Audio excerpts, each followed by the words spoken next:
they're pretty good, and every week I just look at our matchups and just like where we're gonna maybe have an advantage and where we feel like we need to really exhibit our strength defensively, whether it be stopping the run, our interior D line, our edges, and everything starts up front. But I really do believe that this is the best pass protecting offensive line and really in college football, and that's why you see this quarterback just operating. And he's just a great operator, number one, because those guys know how to protect up front. And when you know that you're going to have that kind of protection on each snap, on every snap, and every time you drop back to throw the football, I think there's some crazy stat. They've got five sacks in the last 18 games or something like that. So we got a work cut out for us up front, and then the receivers. I mean, they're the most physical group of receivers that we've seen.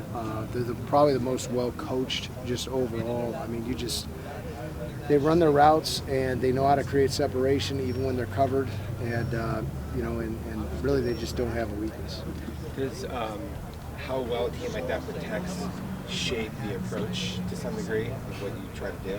Man, it all does. And then it's really a guessing game on game day, because you prepare for certain things and you hope certain tendencies hold up, or you're trying to search your tendencies in the game, and that's just going to help me, try to anticipate and be in the right play calls. And sometimes it works and sometimes it doesn't. Then you just hope that either a matchup or your personnel or effort or technique or something like that's gonna win that rep, and then you got to move on to the next one. So these guys just, they know what they're doing, and they're this group has been working together for now 2 years consistently on a consistent basis and having a ton of productivity, and really haven't been shut down by anybody.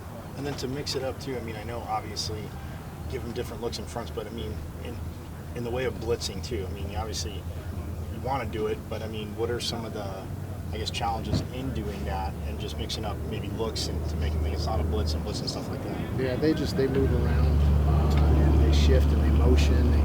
They really do a lot of what we call tell motions. They're trying to get us to tell you what we're in, whether we're bringing pressure, whether we're in zone coverage or man coverage, and they really do. They don't just sit there and take shots. They move around. They try to get one guy to be a step slower or even miss an assignment, and that's where they're able to generate a lot of their explosive plays. So we got to pick and choose our times, when to bring pressure, and then when we get a one-on-one situation, it ultimately comes down to that in football. Just if you can line up and put them body on a body, then hopefully you make them go the long hard way, and you get a play that's going to get them off the field. Coach Dillingham talked about fourth down stops and takeaways are going to be some of the big keys this week. How do you accomplish those two things? You practice them. You make even more of an emphasis of them. I think to win this game, we're going to have to generate some takeaways. Every week, our goal is to get 4 3-and-outs, because they say every 2 3-and-outs are really equal to a takeaway because they can flip the field position. So that's our goal every week. So our goals don't change defensively. Our points of emphasis don't change.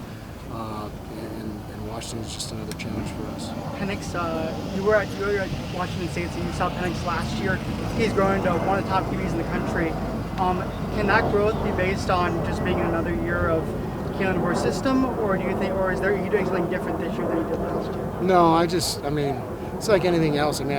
We saw him the 12th game of the season last year, and they had a really good game against us, and they were very efficient. Even at the end of the year, I was probably most impressed by him, just in terms of being an operator, just in his system.